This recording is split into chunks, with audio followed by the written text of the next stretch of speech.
Good day, rise and shine mga kap. For today's video, wow, meron naman tayong pagsubok na haharapin ng buong tapang at buong lakas. Pero hindi natin yan aayawan. Grabe, buong araw na natin sinubukang baklasin.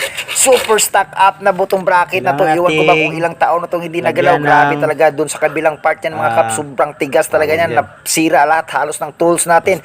At dito naman sa kabilang part talagang napudpud na yung ipin ng butong bracket. Wala nang makakapitan sa mga tools natin. Kaya nakapag-decide tayo, last resort, which is lagariin natin, gawa natin siya ng dalawang hiwa para maipuwersa natin siyang maitulak.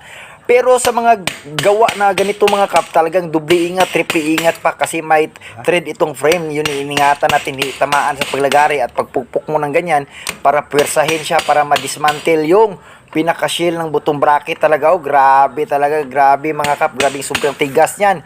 Pero iniunti-unti natin yan para lang sa client natin kasi naawa tayo na hindi na niya magagamit yung frame niya. Kaya marami na raw sumubok pagtanggal nito, ayaw. Pero dito sa atin, wala tayong aayawan.